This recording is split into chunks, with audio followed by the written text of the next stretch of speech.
Okay, this video is going to look at the last element of the promotion part of the 4 Ps. So far we've looked at product, we've looked at price, we've looked at promotion in terms of sales promotion, advertising, personal selling, etc. But this is going to now look at the communication process and specifically looking at opinion leaders and word of mouth and their role as part of the overall promotion mix. So what does the communication really talk about, or what does it really mean? In fact, is that marketing managers can use a whole variety of what we call channels to communicate a message. And a channel is any method, things like print, TV, social media these days, online advertising, used for carrying a particular message. So if a marketing executive says we're going to use 3 different channels, what they're really saying is that they're going to use 3 different mediums of advertising, or 3 different mediums to carry that particular message. Radio, might be one channel, for example. And any interference or distraction in those that affects getting that message to the intended audience is considered to be referred to as noise. So noise might be as a result of an error in an advertisement. It might be as a result of people, on a YouTube video, for example, not watching the whole ad. It could be increasingly, I think, people not watching ads on television because of technology like Foxtel IQ, where you can pre-record and fast forward through advertisements. So that would be considered noise, and that's going to have an impact on the effectiveness of that particular type of channel and the particular type of promotion that is chosen to be used. So there's just a bit of a diagram there showing the communication process and some of the reasons why noise occurs in getting to that message through to the consumer. Okay, so what are opinion leaders? An opinion leader is someone who is employed to influence other people through promotion. So customers are often willing to purchase something because a person who is of influence to them is perceived to be using that product or recommending that particular product. That's quite a common promotion strategy. The opinions of these particular people are well respected. They might be experts in the field, they might be celebrities, and people like to either be like them or they take on board their opinions and their views because they're seen to be well regarded in their particular field.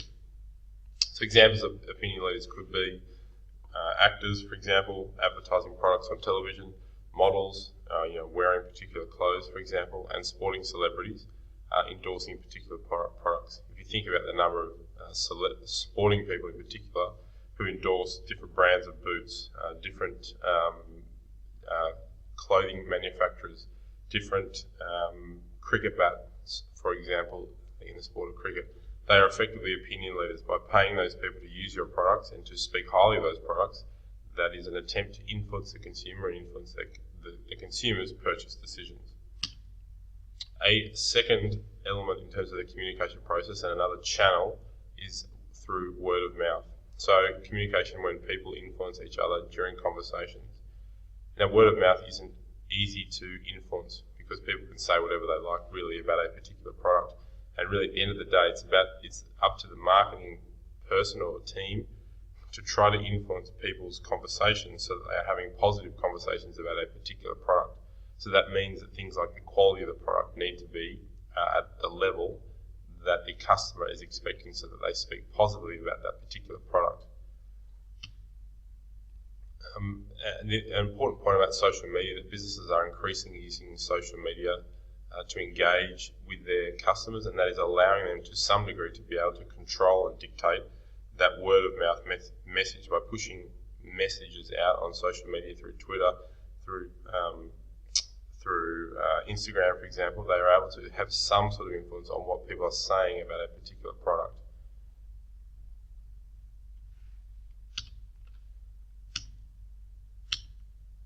So just wrap things up in terms of the importance of having an effective mix of promotional strategies. Given we've looked at those opinion leaders, we've looked at personal selling, we've looked at advertising, we've looked at sales promotions, all different types of promotions, but it comes back to it's imperative to have a broad mix of those strategies. And the question, I guess, is why? Well, each element has different benefits, and therefore creating a mix is going to better cater to your particular target market. So if if you're advertising on radio, for example, you're unlikely to be hitting a lot of your particular target market. You might only be hitting 50% of them.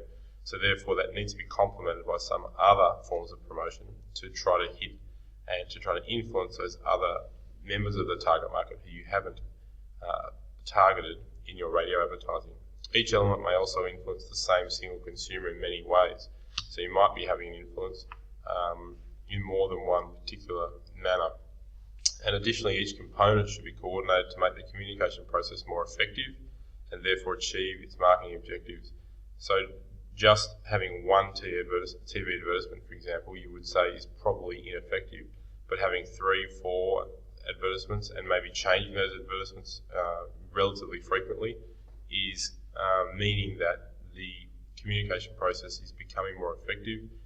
You're reinforcing the message through that advertisement, and then complementing that with other types of promotion would also ensure that that promotion campaign is having its maximum impact. Okay, we'll look at that in class, and this also.